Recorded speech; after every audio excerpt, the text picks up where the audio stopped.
Welcome back, Connection Coders. Today, we are diving into the heart of community building and the power of authentic, vulnerable connections. One of the top questions that we get asked is, how do I share this with my friends or my family? How can I get this word out? And in this episode, we explore what it truly means to create a supportive environment where emotional honesty and growth can flourish. We have our certified coaches, Jordan and Erika Koop, on with us today, who have done an incredible job of bringing these tools to the people around them and being vulnerable and putting themselves out there to start sharing what they have learned to create a community of safety, authenticity, and really deep, beautiful connection. Welcome to the Connection Codes podcast. This is the podcast where we break open the emotions that take us from being disconnected to connected in our relationships and in ourselves. I'm your host, Tara Wages, and joining me is marriage and family therapist, clinical sexologist, Dr. Glenn Hill, and his incredible wife, Phyllis. Together, they have founded the Connection Codes, the guide to human connection. And we're so glad you're here. Hello, world. Hi, friends. Well, greetings from Northern Canada. Santa Claus's neighborhood. Babe, so we are sharing a mic, so you have to speak. Hear me. Hey, world, can you hear me? Come on, Connection Code. We are in Fort St. John, British Columbia. And we just finished up a Connection Codes weekend event, and it's been fabulous. And we are here with Jordan and Erika Koop in the podcast studio that the church has. And so we have so much joy being with you guys. Yes. So fun, so cool. My highlights is that it's been snowing, and it's like winter wonderland for us. Oh no, babe! This podcast. Oh wow, that's a first. It's late at night while we're doing this. That's a first. Be a mess. Wow. So I know that some of you, our listeners, have already met Jordan and Erika, and it was, I don't know, the last time we did a podcast with you guys, it may have been 6 months ago, may have been a year ago. I've lost track of time. But I think the last podcast we were on only came out a few months ago. Oh, really? We did it 6 months ago, but it was a batched. Tira wanted it to come out when the new cohort was starting. Yeah. All right. But I know some of you listeners are familiar with the Koops. So part of what we wanted to talk about today is just a question that we get a lot in emails that says, how do you bring connection codes to your community? Wow. And I think you guys have done such a beautiful job in bringing it to y'all's community. And I know that love to hear just a real short snippet of your story, how you encountered connection codes, what that journey looked like for you guys, and then now how you have brought it to the city that you live in. Because I do want to say that someday when the Connection Codes documentary is made, this will be mentioned. I mean, it's just amazing what the two of you have done, and we adore you. You're amazing. You deserve goodness and peace and connection and joy in your marriage and your family, et cetera, et cetera. But what the two of you have done is pretty stellar. And I believe is setting a prototype that, hey, what's this? This is how you do it. Well, I can definitely tell you if I give you the story, it is not the Cliff Notes version. So I'll let my wife start on the quick version. Well, the last podcast talked about our journey there. So we heard about the connection codes on a podcast, and then Jordan got the book. And we started implementing the tools, and we got a bit stuck. And so we had some private sessions with Dr. Glenn, and really quickly we're really amazed. I think the book demonstrated a superior reality for us, where we were like, oh, wow, this could really help our family. But then our session with Dr. Glenn was like, oh, wow, we want to make everybody feel how Glenn made us feel in that session. And I just could see these really superior people skills. Just this really, we felt so seen. And I was listening to him for us, but then I was listening to him like, oh, I want to learn how to do this. And so then we sent an email, which you read to us the other night, and it was cute and cringy. Hey, this is who we are. We want to come. We want to come and learn from you. And so we spent 3-4 months in Nashville learning from them, doing the coaching cohort, and then came home pretty fired up, ready to bring connection codes to Northern Canada. Absolutely. We were fired up. We already had been on the journey. We're speaking a different language. We're getting fluent with a different language. We definitely wanted to go to Nashville so we could hang around with not just Glenn and Phyllis, but the larger community that they had surrounded themselves with in Nashville, so that we could actually become fluent in the language of connection. Coming back home, we were fired up to make our community a community that spoke the language of connection, the language of emotions, and not shy away from it, but really know how to speak that. Yeah, and it's interesting, after experiencing the reality of living in a community where everybody spoke this language, between the cohort and living in your home and with your kids, we thought, oh, we'll come home and this will happen instantly at home.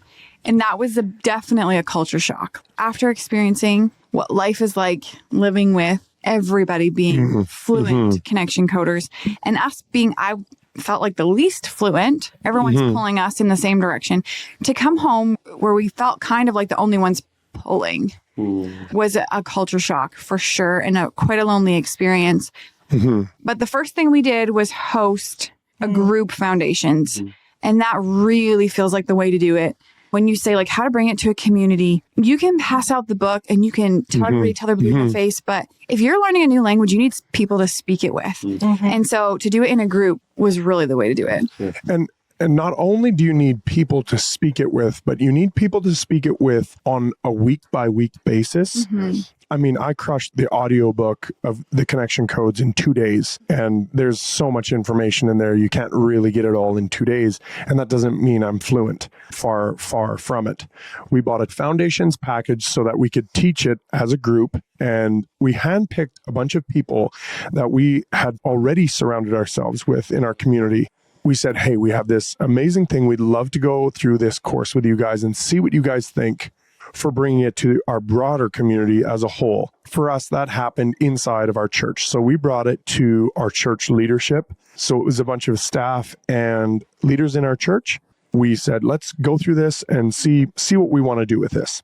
The 8 weeks of doing the foundations course was so fun, lots of hard work. The time of doing the foundations course, not twice a week, but doing it once a week, which we found worked for us, was so good because in the span of 8 weeks, every couple's going to miss. Just a small, it might not be a bad disconnect, but every couple is going to have a little miss or a big miss. And then we're going to be able to work through that using the tools we have. It allows our whole team to kind of get the full picture and to practice the fluency. Okay, so at this point in the game, how many times have y'all taken a group through foundations? So the leadership group was actually before we went to Nashville. And I forgot that. Yeah, and then when we came back, then it was a group of 40 people, and then we did another group of 40 people. And it was kind of like after you came through this foundations with us, then the invitation was to do sort of a group late nights coaching with us. And let me just tell you, that's where the real life was. That was the fun, super fun group. I mean, we had the first round, a group of 7 couples, and we would meet weekly and we would go through all the late nights material, and then we would process what was happening for us. And these couples would get so open and so vulnerable. And you guys got to see it when we did a late night the other night.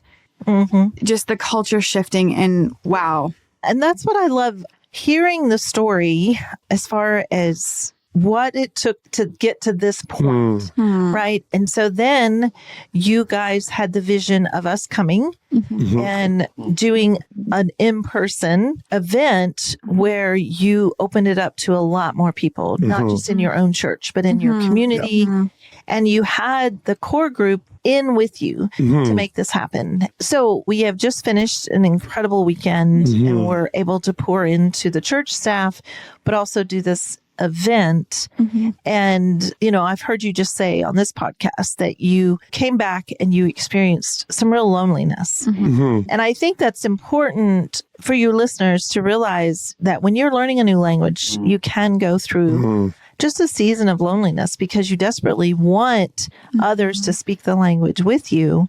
But there is a journey for that to happen. And then I know the other night when we did a late night in person with this group that y'all had already taken through, that after it was over, you just said that you felt it. You felt it in the room. Like you felt like all this work y'all have done to build a community is really coming to pass, and that it's such an incredible feeling. I love just the practicality of it because I think that's where people go into the whole idea of how do we bring this to our community? Well, you start with just what you just said. You start with pulling together friends in your living room and you show them the videos and you do it together and then you talk about it, and that is the simplicity of it. Absolutely. And just to be able to grow from there is so cool. Yeah. I would love for the two of you to do a kind of an on-the-fly 30-second wheel on what happened for you coming back. Of course, we've talked about it, and there's a lot of stuff happening. I just want people to have a real feel for what being pioneers is. It's real easy to do the movie version where it's like, oh, so beautiful, so special, and I just love for you to share, I think it hit the whole wheel on what was happening for you when you're on this. It's like, oh, we got to do this. And then you're like, is it working? For me, so much joy realizing, having finished being in that community down in Nashville, that this could be a reality in Fort St. John. And then primary anger where it's like, we have got to do this. We have got to bring this culture to our community. So there was definitely primary anger. I was very motivated. For me, so much shame when me and my wife would miss each other and not be an example. We'd feel disqualified. I mean, at least I felt so disqualified, completely embarrassed, and so much shame, guilt. When we missed, I just felt guilty, like, oh, I missed. I need to do better. The shame was a lot more to the whole goal of the community mind. Like, I'm disqualified. I was hurt when people didn't see the value as quickly as I had. And it was like, just stab. Or when something I shared would fall flat or be questioned. And that was hurt and lots of sad as I felt unpartnered. I guess all the levels of pain, just from short stabbing pain to sad, and then to that lonely feeling where it's like, oh, we're the only engine here. At the very beginning, that was lonely. And quickly that changed, but at the very beginning, it was very lonely. And fear, I guess it partnered with the shame, where fear that I wasn't the right one to bring it to the community because I wasn't a good enough example. So fear that I would be the first taste and it would be bad and they'd throw out the information because the messenger just sucked. Wow. What about joy? Oh, it was joy to bring the community. To bring that to Fort St. John. The future vision was just joy. Wow. Even you saying that just reminds me, hurt. We did have people say like, because we fought really big. We fought really, really big because we've always really loved each other. And when we miss ugly. And we had people be like, we don't want to look like you guys. Wow. And that was really painful and just hurt. It gets worse before it gets better. And we realized at first we were maybe selling it wrong. Because if you're pursuing connection codes to make your marriage easier and have less pain, I don't know that, like in some ways your cyclones get less frequent, but they don't get less painful. And that was something we had some people be like, this just made everything worse. Well, and so much shame there and guilt, and then fear. Oh my gosh, fear we're presenting it wrong, or fear we're not answering questions right. So it was really painful. And looking back now and even just reliving it, you tend to hear a lot more of the down than the up. You hear people's pain more than you hear their joy. And so even this last weekend, when we were at late nights and we're hearing people's stories, I asked, hey, could you share what happened for you when you went through that first round of late nights with us? Even a lot of that we hadn't heard yet. We hadn't heard a whole lot of just it changing people's lives. And so that feels like a lot of joy. And so if you are out there and you've been impacted by connection codes, tell somebody. Tell the people that were part of that journey because it's easier sometimes to talk about how hard it is. And it is. It's really hard. But so I think I said guilt, shame, hurt, sad. I think I said a lot in there, and fear. I had a lot of fear coming home. My fear was that I left an Erika-shaped hole and then I'd come home and I wouldn't fit in it. And I experienced that. I experienced that a lot. We had changed so much. I remember feeling odd-shaped in my life. Does that make sense? I love it. Yeah. Wow.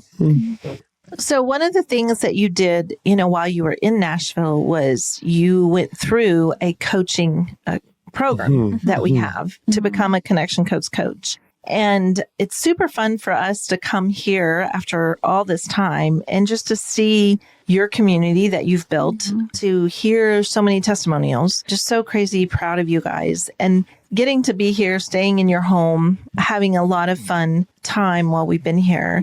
But one of the conversations we had, which is what I would love for you to share, is just the impact that now, all these months later, there's still the growth, right? There's still taking away from the coaching cohort and just the transformation. And I think the way I titled it was Coming Apart and Rebuilding. And we were talking probably a lot about you, Jordan, and just your personal growth and your personal journey this year. Like it's been all this year. So this is we're coming to the end of 2024 and to see, wow, what an impact this has had on your year.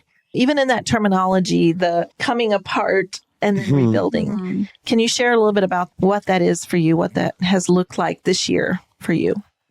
Oh, I would say it's probably easier for my wife to actually share what the coming apart story has looked like because she's seen it from the outside, whereas I've experienced it from the inside. So for me, the coming apart was realizing so much that like Glenn has said lots about, does the fish know he's wet if you're swimming in shame? For me, I had been the fearless person. My mother-in-law had asked, do you fear anything? And I'm like, nope. But realizing I fear so much. I fear my wife leaving me. And through the coaching cohort, I realized there's so many times where my brain would become undone or dysregulated because I had fear of a future event that may or may not come to pass. But that fear was paralyzing me, getting me to panic and run away, trying to do pleasing things, like all sorts of weird effects. And probably the most was control me. Yeah, I wanted to make sure that everything would go how I planned and I needed to be in control. Yeah, especially if the threat is she's about to leave you. Yes. So today, tomorrow, next week, it doesn't matter. I don't want to control too. It's like, no, woman, you're not allowed to leave me. I need you. Just relationally, we also made some babies and yes. I need you. So, and that's, I think people miss that a lot of times with control. It's not because you're a jerk. It's not because you're cruel. It's because you're desperate. It's like, yes. Well, yes. You can't leave me. I have to control you so you'll stay here and you'll be loyal to me and you'll be partnered with me. And that's not because you're a jerk. It's because you actually are good and right and beautiful. It's just a misapplication of it. And I think I caused so much damage and trauma to my wife because this controlling person is using manipulation to get what he needs or wants, and all the weird things that would come out of my dysregulated mind made sense to me. This is the only viable option. And if it damages my wife along the way, at least she didn't leave me. Yeah. And she might be slightly more wounded, and we'll work through that, you bet, but we'll be together and we'll be able to work through it. So it really was like, this is my only viable option. It's a bad option, but it's my only viable one. Yep. But coming undone and really breaking down at your guys' kitchen table, and even the fears that I really recognized first were actually fears in the bedroom, but they applied so much overall how our relationship worked. If I suggested this in the bedroom, this, whatever this was, she would run away from me, not physically or geographically, but she would distance herself from me. She would pull away. And that was so scary that I was actually able to name that. But then from being able to name the fear of approaching my wife.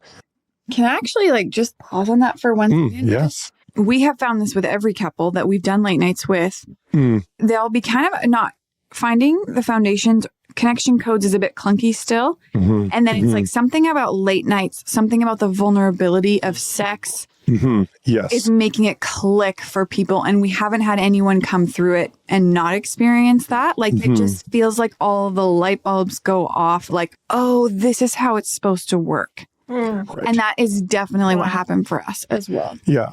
So like Glenn says in the foundations, trust me, we're building a puzzle here and you might not know what this piece looks like. It's a bit awkward, but we're building a puzzle here and the pieces will all come together. Well, for us, the border to the whole thing, or the thing that kind of encapsulated it all, was the late nights and really digging into that. So that changed how I did my relationship completely with Erika. It was the feeling of, my wife will always be able to make a choice today whether she wants to be with me. And that is still, just even saying that out loud is still like fear, like in my heart. It's like this panic to say that out loud, but to release her from the pressure of what I desperately needed her to do. It just is a release from that when I can acknowledge that I don't have that control. She is autonomous. Yeah, we have to slow that down because I know there's some listeners out there that are thinking, what the heck? That's not true. It's a 50-year contract or 70-year contract or whatever. You signed on the dotted line, woman, you're stuck for life, or the man, whatever. And that's a big thing the last few years for us that we've started presenting, that marriage is voluntary, always, every day, which completely shifts. I think it's for both parties, but I think for the man, if he would wake up every morning saying, okay, my mission today is that she wants to stay with me. And my goal by tonight is that she looks at me and is like, we missed a couple things, babe, but hey, we could do this again tomorrow. And it's reciprocal. It's vice versa.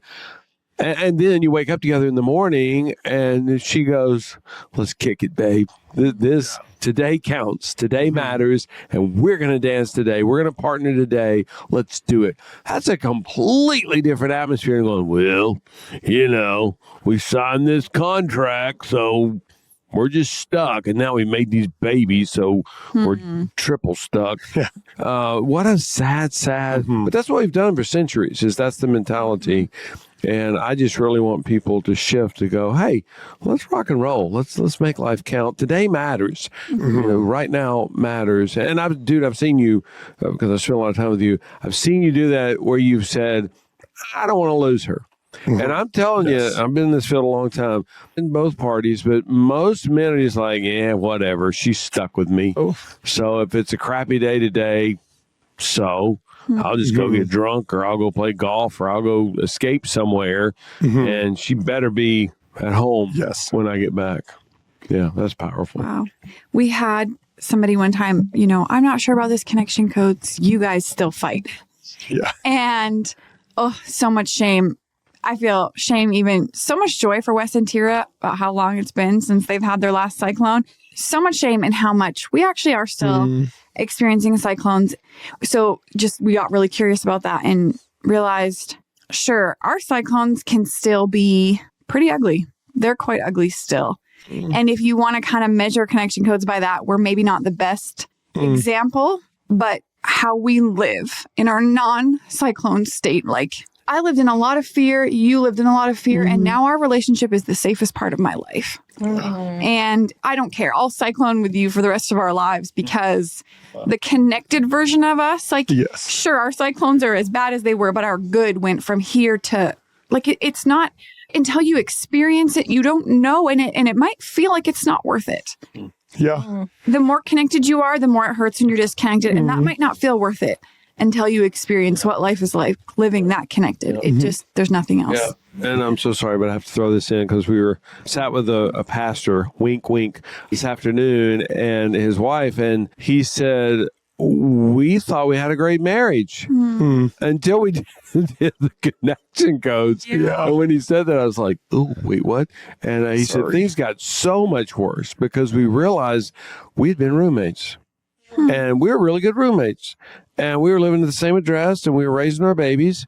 And yeah, whatever. And as soon as we got into connection codes, whenever I started revealing myself authentically, vulnerably to her, she started revealing herself authentically, vulnerable to me. It exploded. And I had no idea the level of her pain. And she had no idea the level of my pain and my fear. And he said it was horrible for a while. Of course, we just always say to people, you're not going to be an expert tennis player the first day you play. Yes. Keep practicing. And, there's some people that are gifted, and I hate those people, because it's like, oh, well, I went to high school with this guy, Barry Kingsley. Maybe he's listening. Barry, are you out there? But I pole vaulted and a few things in the high school. Wasn't great at any of them. But Barry comes out to the track one day, never pole vaulted in his life. He grabs a pole vault. He was super athletic. I mean, star basketball player and all that stuff.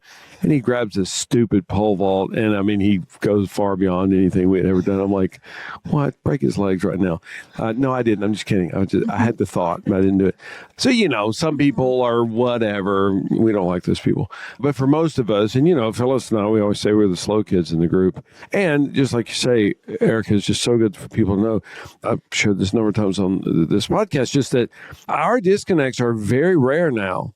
But those disconnects keep me away from a bridge. Yeah. That's such an overwhelming moment. And if the zombie apocalypse happened at that moment, it would be a relief. Yeah. I'm like, whew, thank goodness there's a zombie apocalypse. We're okay. Yeah.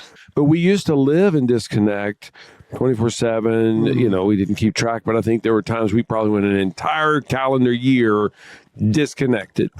Yeah. So what's the big deal? It's another crappy day. Right. I'm used to crappy. And now it's like, this is horrible. Wow. Well, I was thinking we went too fast through what you were sharing, Jordan, that your mother-in-law asked you about fear and you were like, yeah, I don't have fear. And then connection codes kind of brought that out for you to realize there's so much fear. And the biggest fear was that she would leave you. Geographically, relationally, any sort of leaving, just a withdrawal of presence. Yeah. So what made sense to you is if I can control her, then she can't leave me. So I just would love to circle that a little bit as far as what did that look like for you guys? And I mean, Erika, you were very aware of that as well. So what did that kind of look like in y'all's marriage? That season or those years of that kind of relationship? Wow, we've never really talked about this. It's hard to even, I would say probably looking a lot like fear. Would you say like making me small? Yeah. And I think we talked about that 2 podcasts ago for us where I had made you diminish or you had to diminish because I was the presence that needed to be big and to keep control. But we talked about you being big and being a big presence. But I think there was this other dynamic that even still sometimes if you're feeling a lot of shame or you're feeling small, you want me to know that I need you. Do you think? Maybe. How would that look? What do you mean by that, Erika? I'm thinking about, we had a cyclone semi-recently and you were feeling just really small about yourself and a lot of shame. And then I think a lot of fear was coming up for you. And then you're kind of... Yeah, you have to be more specific. Is this the cyclone in the closet? No, this was in our room. And I think you kind of go to this place of like, oh, you're going to leave anyways. I'm just going to like push you out the door. And it looks a little different each time. I call it the pit. The pit of despair. Yeah. Oh, yeah. It's the pit of despair. And it's almost like in that place, the wheel doesn't work for us. And I have to figure out how to get really, really curious with him. But his wheel is really painful. And what happens is the beginning of his wheel is down here. And by the end, he's actually more mad and more upset than he was before. That was really scary and really overwhelming for a long time. But I think I've learned how to get really curious and realize, oh, wow, this isn't my husband. I don't know who this is. Something else is happening for him. And that is incredibly difficult when they're that flooded because it can be kind of a mean wheel. Yeah. When I'm in the pit, it's horrible. I do not want to be curious. I'm convinced she's already gone. When we find your core and you get to that really vulnerable state, and almost always that core is shame for you. And then the fear of me finding out your shame. When I find out your shame, I will leave you. So you might as well just shove me out the door and reject me before I can reject you. Yeah. Yeah. And I'll hurt you on the way out too. Ugh. And so we lived in that cycle all the time before. And now it's very, very, very rare. And it is always too little, too late as far as processing emotion. Like it always comes back to we're getting dammed up. We're not putting the time into each other and processing in real time. Yeah. Okay.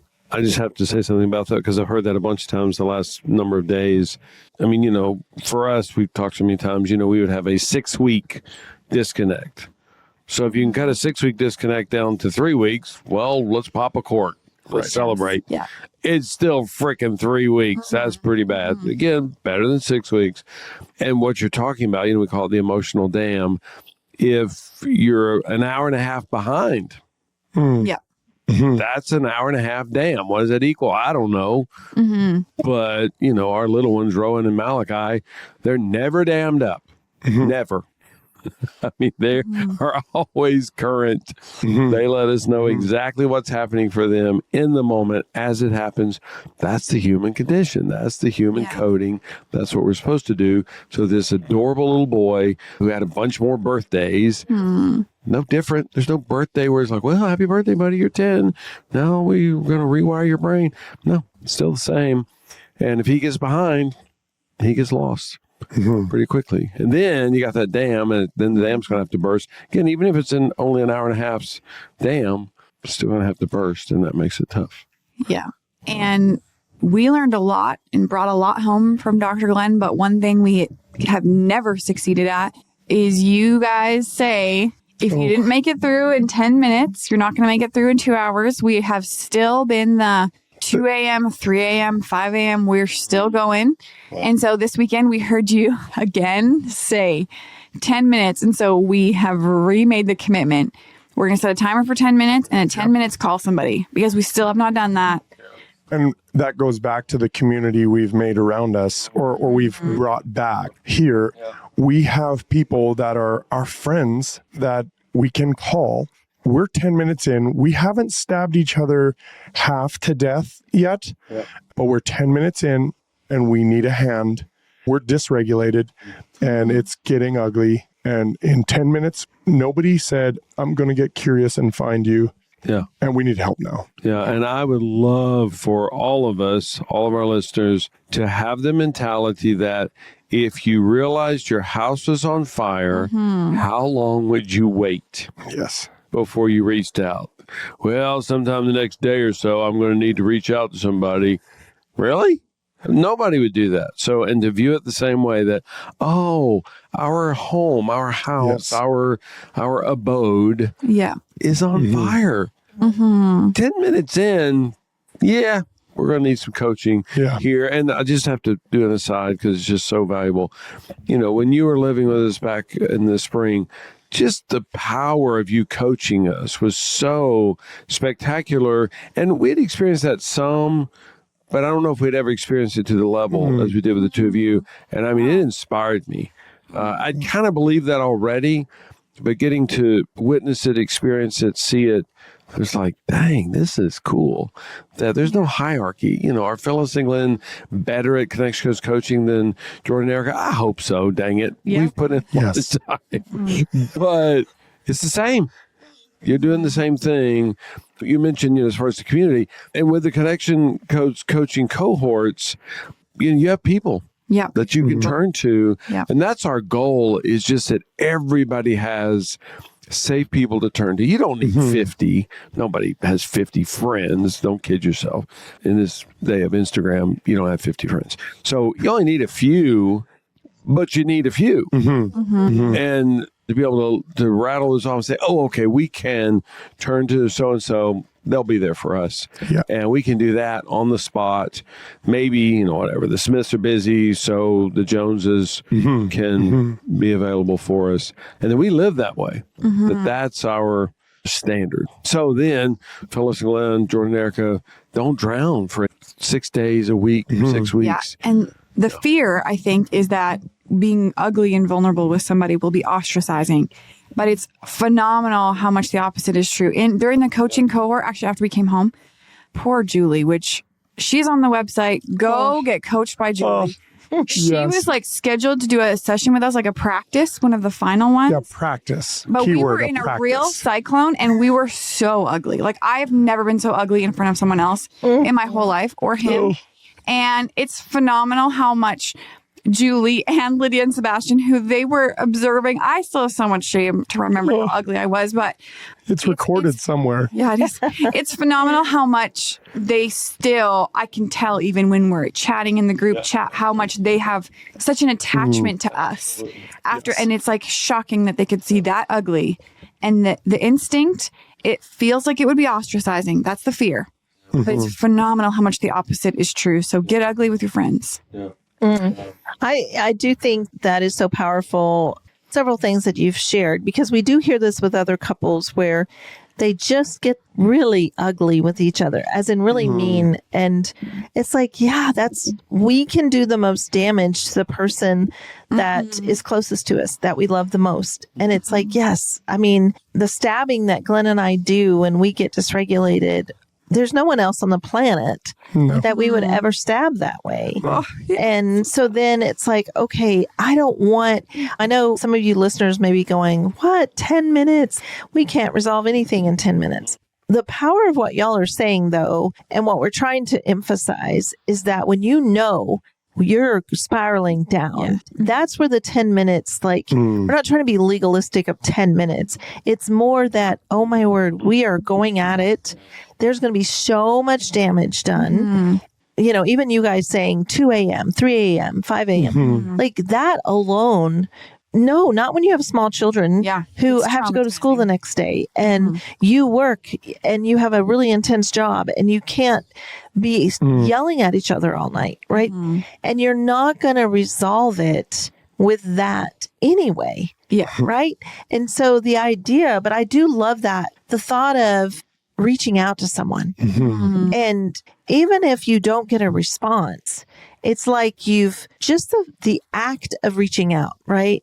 It could be late enough at night that everyone's asleep, but you are saying to all those people out there, you may send multiple texts and just go, hey, we are in such a cyclone. We are so disconnected. And if anybody's out there, and sometimes just having put it out to the universe, even if you don't talk to someone until the next day, it stops. It stops what's happening between the two of you. And I think it is so powerful and beautiful to build that kind of community where you can reach out and go, we are stabbing each other. Like, we need help. And then that opens up the door for others to go, we got to do this too. Like, we have got to stop stabbing each other at 2 a.m. Like, this is so painful. And we suffer when you're that kind of middle of the night stuff. The damage is for days. And then your kids suffer and on it goes. So it's like, okay, we have to have a better plan. We need a community we can turn to.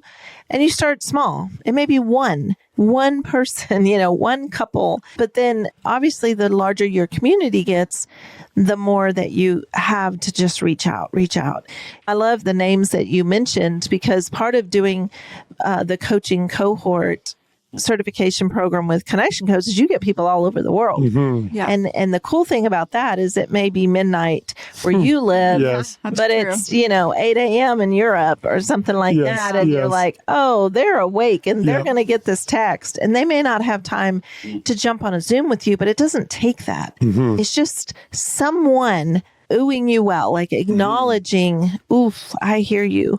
And Yeah, it and makes someone such a who difference. knows how to hold space for that and not give you a whole bunch of advice. And So I would actually love to get into the practical of that. When we hosted the foundations course for the 40 people, that's where me and Erika practiced yeah. with our shame.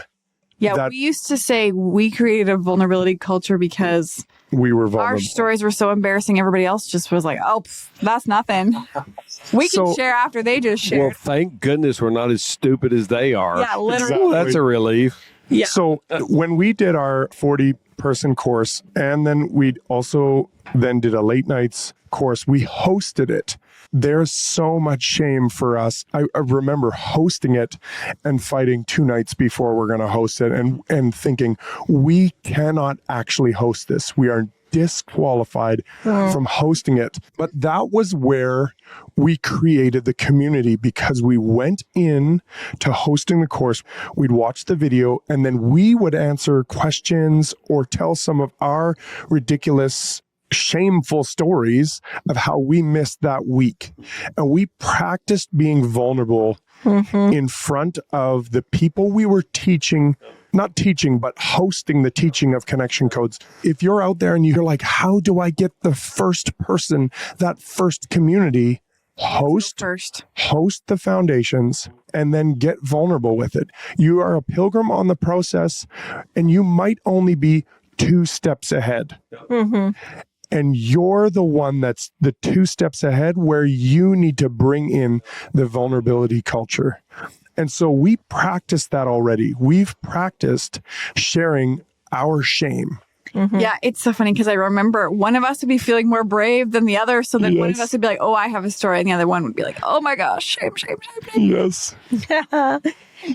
We mentioned that we've been here doing an event this weekend, and I don't know if it was 3 weeks ago, Erika, that you asked, could we do enactments with people on the stage, like do a session? I think 30 minutes was kind of what we had set aside. And Glenn, we were like, that sounds fantastic. And what I loved, like the first couple that put themselves in that position came on stage, sat in a couch, and we just had them do the wheel. Yeah. And right away, some yeah. pretty big things that had happened that day Yes. came out.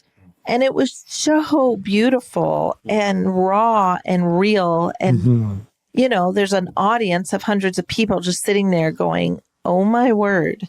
Yeah. Is this really happening right Yes. now? And after it was over, their daughter, 15-year-old daughter, came to me just precious and in tears and just said, thank you. This has changed our family. And she said, to see my dad that vulnerable on stage is Yeah. so healing for me and so beautiful. And I thought that alone right there was just worth the whole weekend. Yeah. Right? Oh, that yes. alone of a dad with his kids in the audience being that raw and that vulnerable. And then what just blew us all away was on Saturday, it was towards the end of the day, and we actually were just going to have Q&A and be done. But the head pastor, lead pastor of this church and his wife had gotten into a disconnect and were trying to work it out in the back. You guys found them and was trying to help them, because here we are in the middle of this conference and they just disappeared. And then you guys said, hey, would y'all come up on stage and let Glenn and Phyllis talk you through this? And so they made themselves that vulnerable in the rawest moment of it all. The middle of a big mess. Yes. And I just have to process through my pain and anger with so many, and I'm not trying to be a jerk to anybody, but I go to marriage seminars, conferences, and some guy gets up and he goes, 19 years ago, my wife and I had a conflict. I'm embellishing a little, but it's like, shut up, dude. I don't want to hear that's safe. Yes. You share what happened for you 25 years ago. Okay, fine. I'll listen to that too. I want to know what happened this morning. Yeah. I want to know what happened yesterday. I want to know what happened this week. I want to know how you navigated, because don't tell me you've arrived. Phyllis and I say all the time, we're pilgrims on the journey. We have not arrived. Are we a little further down the trail than some? Yes, we are. But we have not arrived. And we can match you struggle for struggle, stupid for stupid, defeat for defeat. And it infuriates me when presenters do that, and they preach from a podium, a pedestal, and they're just like, well, you dumb peasants down there, let me tell you how you're actually supposed to do it. Yeah. I don't want to hear it. Well, it's certainly not authentic, but it's just, it has no moral authority because it's just not true. You're lying. You're misrepresenting what's really happening. You're misrepresenting who you really are. So anyway, I get it. You think it's messy. Couldn't be any better. And, I tease you about it. But I'm telling you, people hear you. And, of course, that happened at the conference this weekend. People see the realness, the rawness, the authenticity, the vulnerability. They're inspired. Yes. And we talked with the pastor couple afterwards, and they're like, we lost count of how many people came up to us and said, oh, that's what happens for us. Yeah. And maybe there's hope for us, too. Yeah. And for you listeners, when we say a disconnect, I just want the record to state how big this actually was. Before they got on stage, the last thing she had said to him, he was going to leave and go back out. And she's like, fine, get out. It was a full on cyclone. It wasn't just, oh, we feel tense with each other. And they hadn't talked through anything beyond that point. Like the last thing she had said was get out. It was phenomenal. The bravest thing I've seen. Yeah. And that's the beauty of creating this kind of community. Yes. And as we wrap up this podcast, we hadn't planned this out to even share that piece that we just shared, but that is the community that you're building here. And the fact that you're in a community, you're in a church where the lead pastor and his wife in the middle of a major blow up fight would get on stage and let us talk them through it.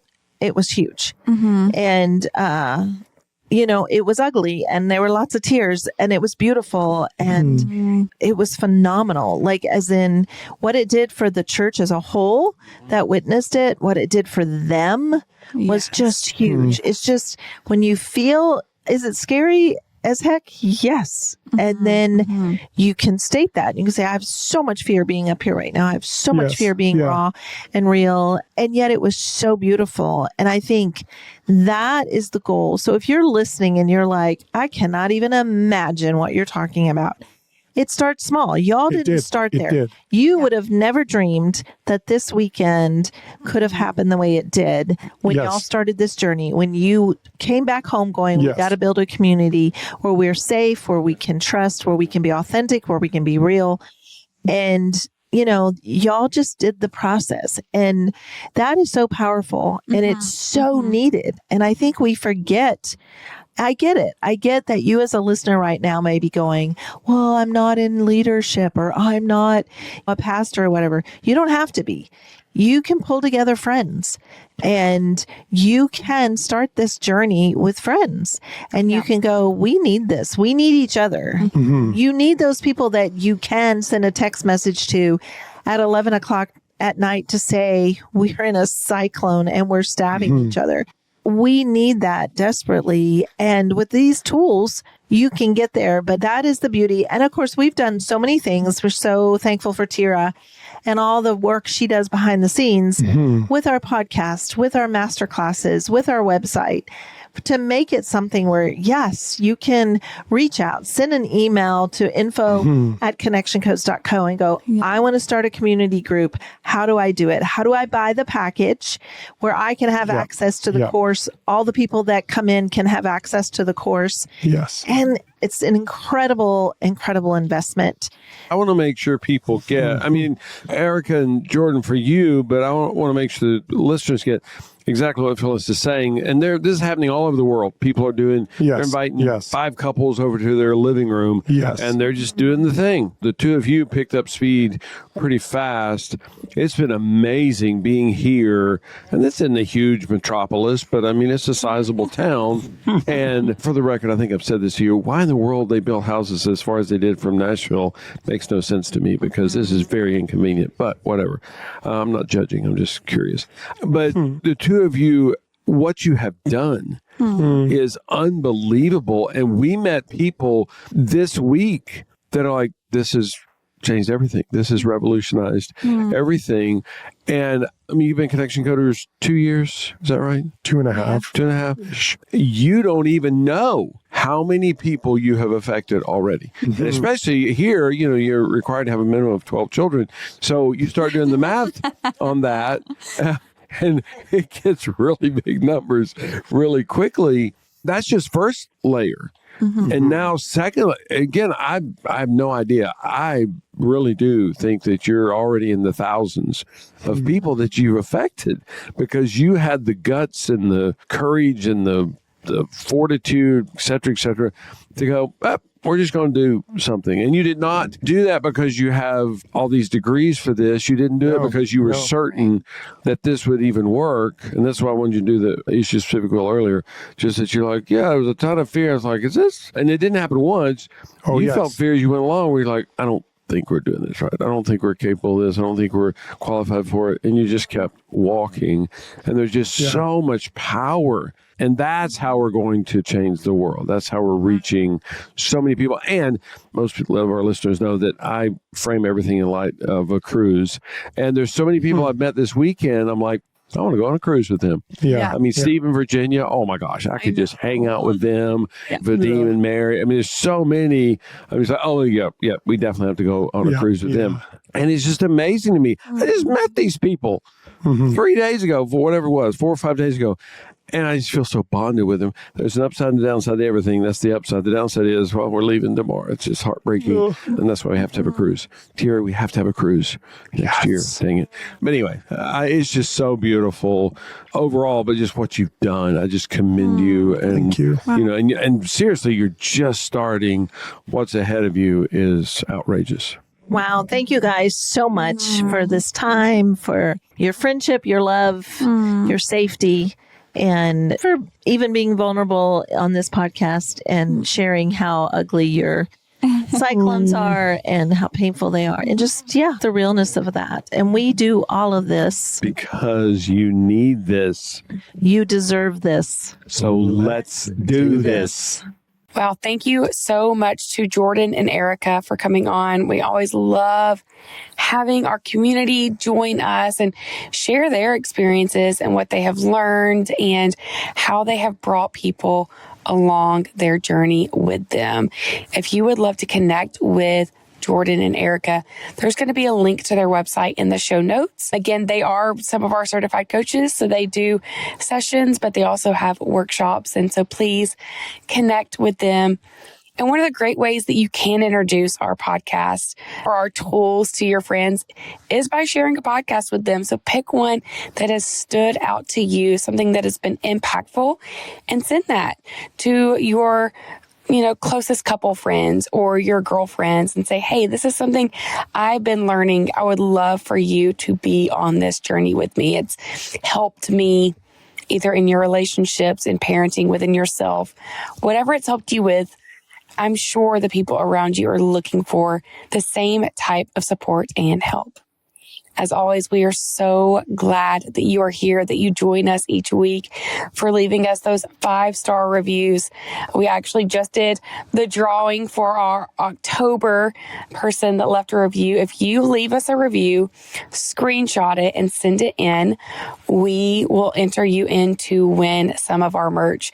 We get asked all the time if we will share a mug or a magnet, and we don't currently have our storefront set up. This is the only way you can access any of our merch, either by becoming a coach like Jordan and Erika did, or through entering in this monthly giveaway. So leave us a review, send me the photo, and you will be entered in for our November drawing. So thank you so much. I guess this is a great time for me to say as well, if you're interested in being a coach, join our newsletter, send me an email. We are currently filling the wait list for our next January cohort. Our last cohort just wrapped 2 weeks ago on November 7th. And oh my gosh, just the community and connection that these cohorts bring together is truly unique and beautiful. And we just all cried because it is just such an incredible space that these coaches are building together. So please join us for certified coaching. There's also a link for it in the show notes, and we will see you next week. Let's do this.